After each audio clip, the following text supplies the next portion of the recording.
मेरा पहला दिन जर्मनी का ये एक सपना सच हुआ था या फिर अभी टेस्ट स्टार्ट हुआ था।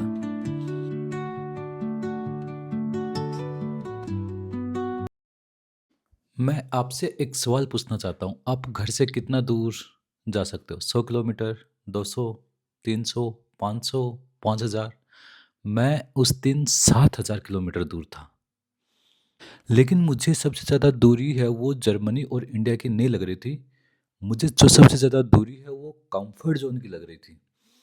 प्लेन है वो जर्मनी पहुंच चुका था, लेकिन मेरा कॉन्फिडेंस अभी भी इंडिया में ही था। जब प्लेन है वो फ्रैंकफर्ट लैंड हुआ, तो विंडो से बाहर निकल के देखा कि सब कुछ इतना क्लीन, ऑर्गेनाइज्ड, और सबसे नई चीज़, सब कुछ बिल्कुल नया। मैं पहली बार जो इंडिया से बाहर था, पहली फ्लाइट, पहला फॉरेन एक्सपीरियंस, सब कुछ। उस वक्त एक्साइटमेंट भी इतना था और अंदर से एक डर भी था। लोग सोचते हैं कि जर्मनी पहुंचते ही सब कुछ सही हो जाता है। जैसे ही एयरपोर्ट से बाहर निकला, तो कोई हिंदी बोलने वाला नहीं था। तब मुझे रियलाइज़ हुआ कि जो भी करना है, अब खुद को ही। उस वक़्त मुझे ईएलएस जो कोचिंग है, उसके सारे के सारे लेक्चर है वो याद आ रहे थे। लेकिन वहाँ पे जो लैंग्वेज सीखी थी और जो एक्चुअल में यहाँ पे जो लैंग्वेज थी, वो बिल्कुल ही डिफरेंट थी। सबसे बड़ी यही गलती हुई, जो सीखी थी बस वहीं तक रह गया, इम्प्लीमेंट कोई नहीं किया। क्योंकि अपन वहाँ पे जो डायलेक्ट होता है और यहाँ पे जो, वो बिल्कुल ही डिफरेंट होता है। मैं बिल्कुल ही बेसिक जर्मन यूज़ करता था, जैसे कि वी गेट्स, जो जो भी अपन इंडिया में सीखते हैं, लेकिन उसको इम्प्लीमेंट और कुछ एक्स्ट्रा कुछ अपनी ओर से ऐड ऑन नहीं कर पा रहा था। उस वक़्त लगा था कि बस इतना ही काफ़ी होगा, लेकिन अगर रियलिटी पे आएँ तो उतना काफ़ी नहीं होता है। लेकिन जर्मनी आकर समझ में आया कि सर्टिफ़िकेट और कम्युनिकेशन में बहुत बड़ा डिफ़रेंस होता है। उस वक़्त मुझे कुछ ही वर्ड समझ में आते थे और बाकी सारे के सारे वर्ड से वो हवा। मैं सब कुछ सुनता और लास्ट में बोलता, या गेनाउ। और उसको अगर आज सोचता हूँ तो काफ़ी हँसी आती है। फिर दौर शुरू होता है होम सिकनेस का। उस रात अकेला ही था, ना कोई घर फैमिली, मम्मी, कोई भी नहीं, बस एक रूम, एक सूटकेस और बहुत सारे थॉट्स। तब जाके समझ में आया कि डिसीजन लेना और उस डिसीजन को जीना, दोनों ही अलग अलग चीज़ें होती हैं। कई बार बाहर की दुनिया जो आपको कैमरे पे दिखाई जाती है, इंस्टाग्राम पे दिखाई जाती है, वैसी एक्चुअल में होती नहीं है।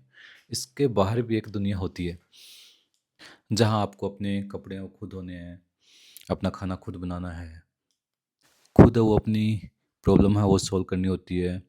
मम्मी के अलावा कोई आपको पूछता नहीं है कि बेटा खाना खाया कि नहीं खाया।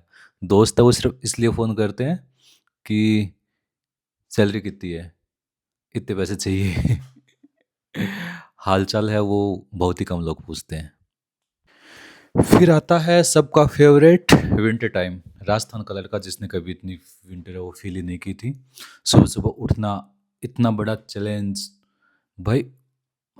मतलब कि अंदर ठंड है, बाहर ठंड है, जहाँ जाओ वहाँ पे ठंड है। और फिर काम, तब जाके समझ में आया, जो इंस्टाग्राम पे जो अपन स्नोफॉल को देख के मज़ा लेते हैं, एक्चुअल में जब उसको फील करते हैं तो कितनी तकलीफ होती है। लेकिन हाँ, आदत पड़ जाती है फिर। और अगर आज कोई मुझको पूछे कि वहाँ पे या फिर पहले सबसे बड़ी गलती, तो मैं बिना सोचे समझे बोलूँगा लैंग्वेज। मुझे लगता था कि इंडिया में जो सीखा है वो काफ़ी है, लेकिन यहाँ पे हर रोज़ लैंग्वेज है वो इम्प्रूव करनी पड़ती है। और इस गलती की प्राइस भी मुझे चुकानी पड़ी थी,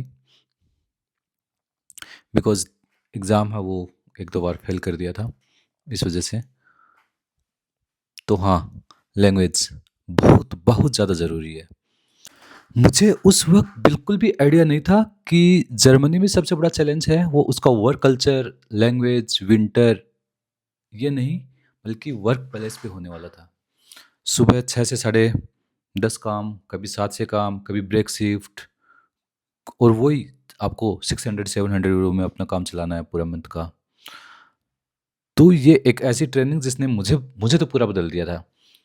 कई चीज़ें आपको है वो दिखती नहीं है, हाउस बिल्डिंग आपको ऊपर-ऊपर से दिखती है, लेकिन जो अंदर जो चीज़ें होती है कई बार वो किसी ब्रोशर में नहीं लिखी होती है। उसके बारे में अपन बात करते हैं नेक्स्ट वीडियो में। तो लाइक एंड सब्सक्राइब करना मत भूलिएगा। मिलते हैं नेक्स्ट वीडियो में। Thank you so much.